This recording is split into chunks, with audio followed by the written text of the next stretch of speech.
Okay, hi everyone. There's a few people here, which is great to see.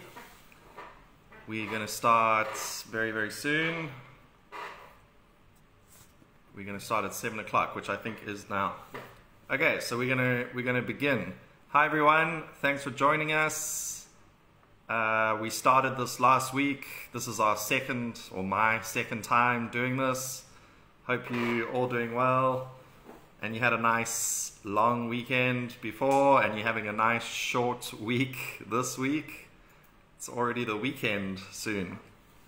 Okay, so today we're going to just quickly talk about a couple things. One is this is we're focusing on IELTS a lot today. I am an IELTS teacher. I've been teaching IELTS for a decade. So I have lots of experience teaching IELTS, especially speaking and writing, and I've heard many students give their speaking answers, so I've got a lot of experience about what sounds good and what doesn't. So today we're just going to talk a little bit about IELTS speaking part 1. So in total there's 3 parts, but today we're just going to introduce part 1, and we'll look at a couple of examples for part 1, and I think finally we'll have some questions from the audience. So yeah, if you guys have any questions, feel free to ask anytime. We'll try to answer them today or next time. We'll definitely answer you, so if you have any questions, let us know. Okay, so let's begin. The first thing we're going to talk about is IELTS speaking part 1. So remember, in part 1, you come into the room and you sit down and you face to face with the examiner. So you're going to feel quite nervous, and immediately they will start part 1, which is asking you little questions. And part 1 usually takes about 5 minutes. So how many questions would you get in 5 minutes? Well, they will ask you as many questions as they want to make up 5 minutes. So if you're giving really short answers, there's going to be much more questions. If you're giving very long answers, there's going to be fewer questions. But on average, I would say there's probably going to be about 12 to 15 questions. So if you do the math, get your calculators, 5 minutes is about 300 seconds. And if there's 12 to 15 questions, then your answer should be about 20 to 25 seconds. So that's really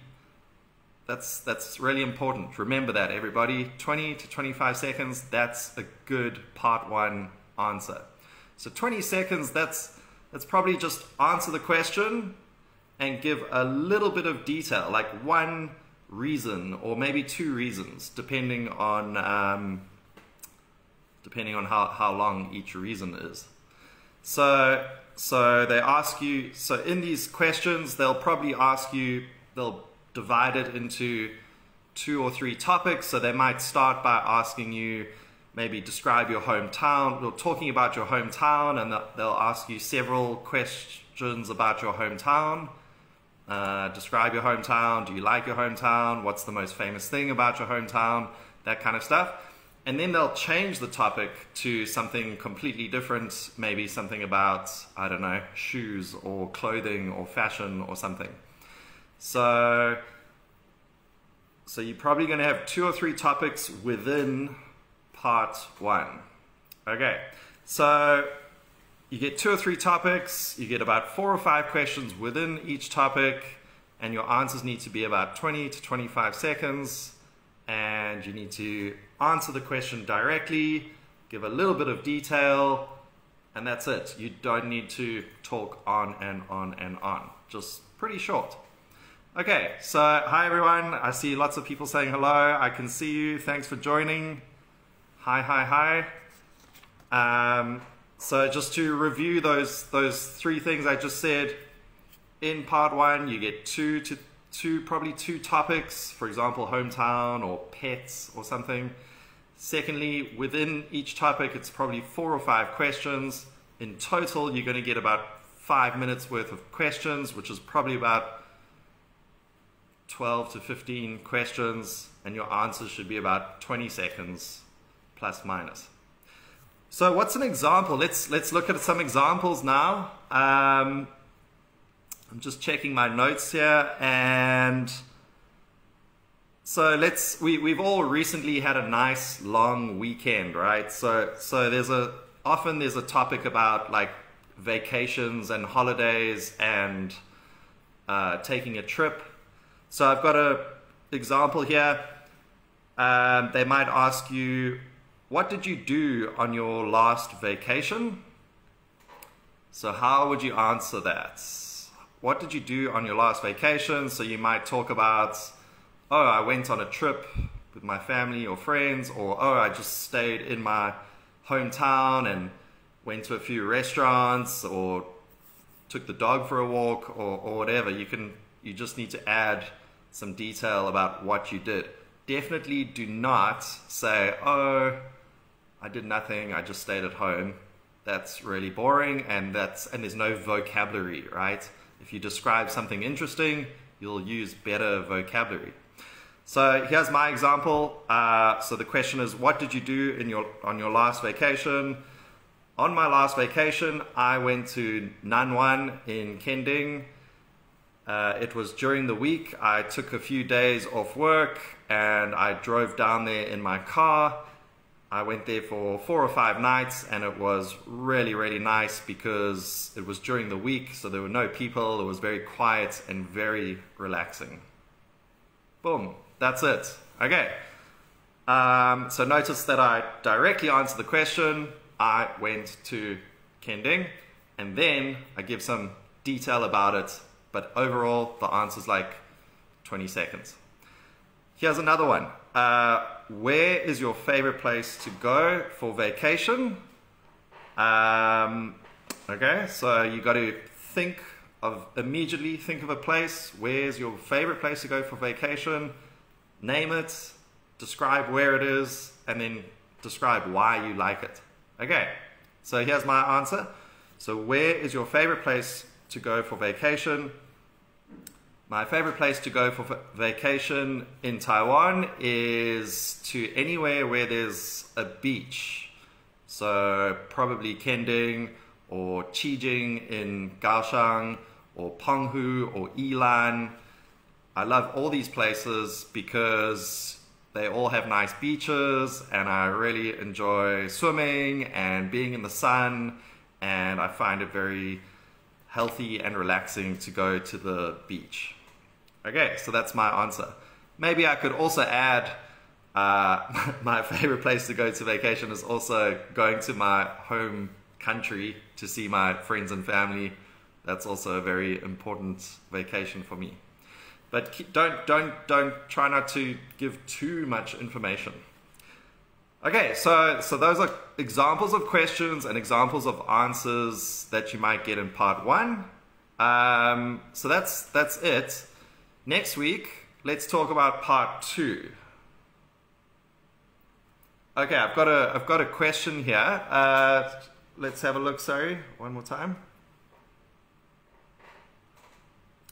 Okay, so I've got a question here that says, how long should I prepare for my self-introduction? Okay, so I think, so the question, the person is asking, how long should I prepare for my self-introduction? So I think they're asking about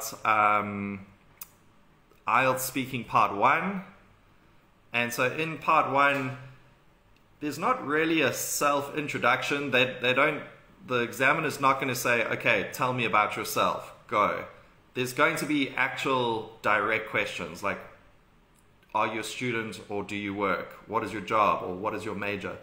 So you don't really need to have a self-introduction, but you definitely should be able to talk about yourself, like describe what you study or describe what your job is and what you do in your job, or what subjects you study, where you're from, that kind of stuff. So, and that stuff's hard. Like it's actually hard to talk about yourself. It's actually easier when people ask you questions like talking about TV or cars or flowers or something. But if they ask you for questions about yourself, you feel a bit more shy and nervous. So yeah, I really suggest preparing for those questions.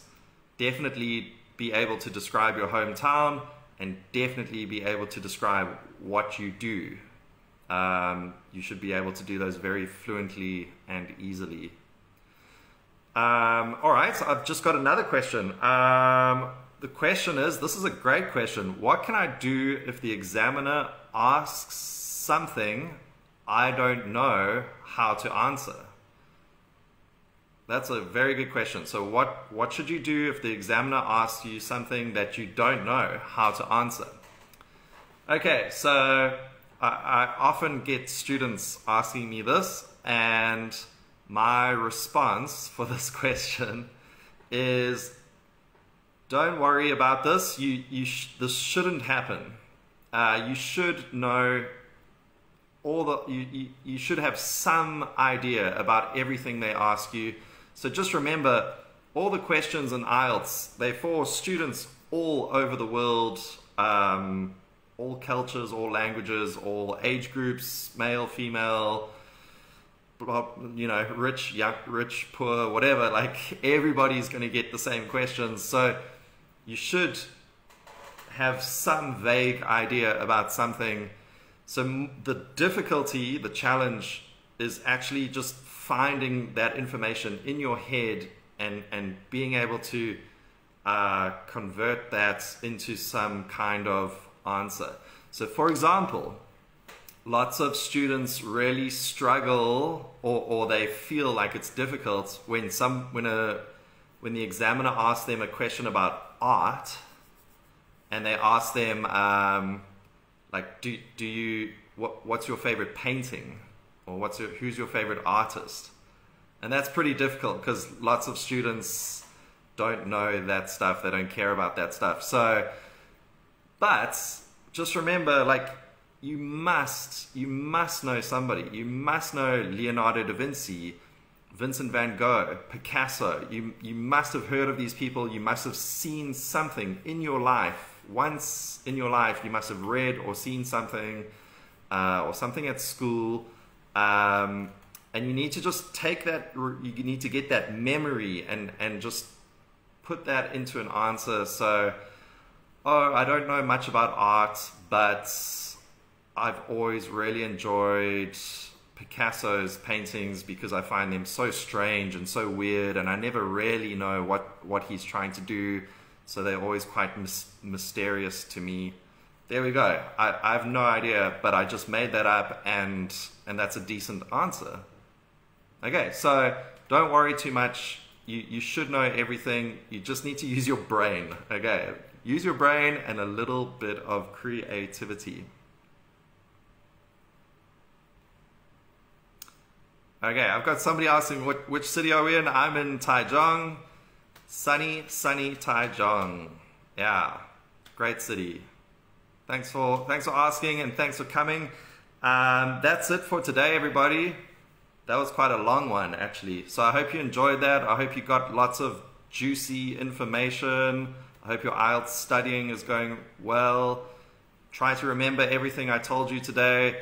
This video, this live stream, will actually be on Facebook as a short video, so you can re-watch it later if you want. Tell all your friends, tell everyone to join in. Thanks for asking questions. Ask questions all the time. Anything about English or IELTS, or any topic you want me to talk about. I love talking about anything. So yeah, I'll see you guys next week. Yeah, you're welcome. See you next week. Bye, everyone. Bye.